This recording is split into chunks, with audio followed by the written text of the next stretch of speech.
Welcome back. Some of the best known stories of all time involve twists, turns, and often redemption. This story has all of that. Jamie Perez tells us how a long overdue library book is putting a Madison woman in national headlines. Act 1, Scene 1. A farmhouse in Bucks County, Pennsylvania. Getting lost in a good book is nothing new for Betty Diamond. It'll probably come later. It's such a beautiful bird. But losing track of a good book, that's another story. Once upon a time, a 10-year-old Betty rented out this book from Queens Public Library in New York. Now, nearly 63 years later, she finally gave it back. The reason I never returned it was that I had let it get overdue, and I was so embarrassed about that. My 10-year-old solution was, let's pretend it never happened.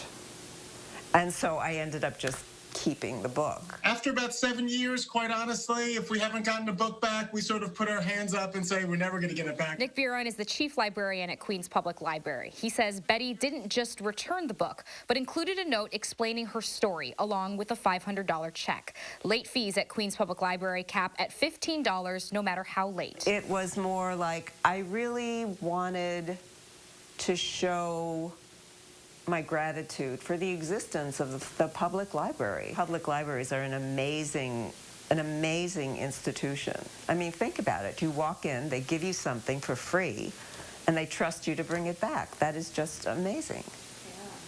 And you eventually brought it back. And eventually, I did bring it back. That book, All Paul, not only carries the tales of Paul Bunyan, but also helped shape Betty's personal story. She went on to get a PhD in English from UW-Madison and later taught literature at UW-Whitewater for 24 years. But we had to ask, why return it now after all this time? I'd been thinking about it on and off for years. You know, I'd see it on the bookcase, and I go, I should probably return that. And then there was no real reason other than I was having a conversation with some friends about making amends.